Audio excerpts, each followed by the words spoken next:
समानुपातिक सर्वांग समता नियम, इसको बोलते हैं सर्वांग समता नियम। क्या नियम बोलते हैं? सर्वांग समता नियम। इस चीज़ को बोला जाता है सर्वांग समता नियम। तो पहला देखते हैं भाई, पहला देखते हैं एंगल एंगल साइड के बेस पे है।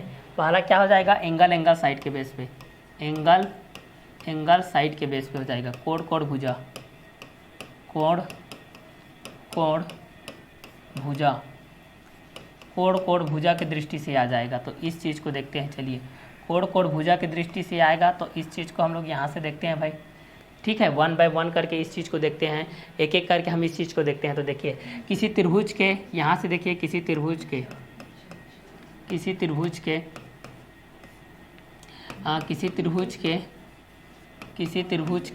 यहाँ से देखिए किसी त्रिभुज के, अब हम लोग यहाँ पर देखते हैं, नाम से स्पष्ट है भाई, ये किससे स्पष्ट है? नाम से स्पष्ट है। किसी त्रिभुज के दो कोण व एक भुजा, दो कोण व एक भुजा, दो कोण व एक भुजा क्रमशः दूसरे त्रिभुज के,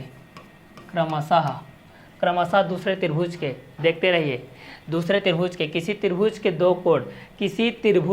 दो कोण व एक भुजा क्रमशः दूसरे त्रिभुज के, देखिए क्रमशः दूसरे त्रिभुज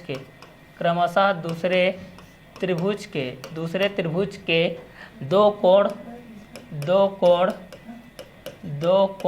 व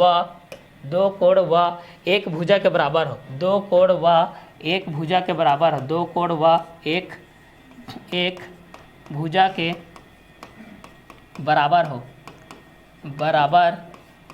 हो, तो वह कोण कोण भुजा सर्वांग समता प्रमेय कहलाता है। तो वह कोण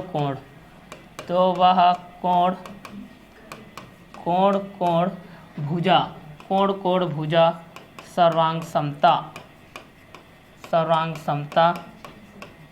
कहलाता है, सर्वांग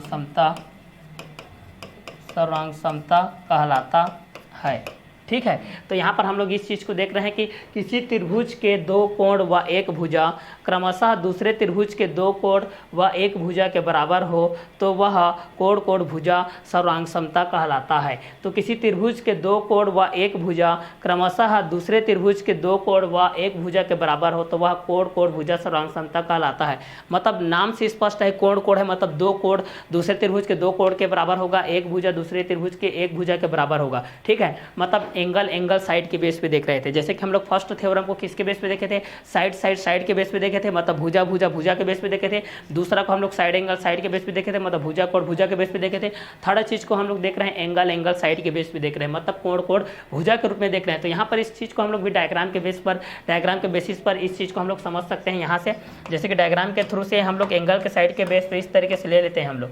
ये देखिए, एक और इस तरीके से हम लोग ले सकते हैं, यहाँ से इस तरीके से है भाई, देखिए क्लियर। तो चूंकि यहाँ पर एक चीज़ को बोला जा रहा है भाई, सर्वांग समता में मेन जो कॉन्सेप्ट है वो क्या है कि किसी त्रिभुज के दो कोण, यहाँ पर देखिए फोकस यहाँ पर करना है भाई, दो कोण एक भुजा, यहाँ पर भी दो कोण है भाई और एक भुजा है भाई, आपको कहीं नहीं जाना है, बस इतने के बीच में ही रहना है भाई, क्लियर।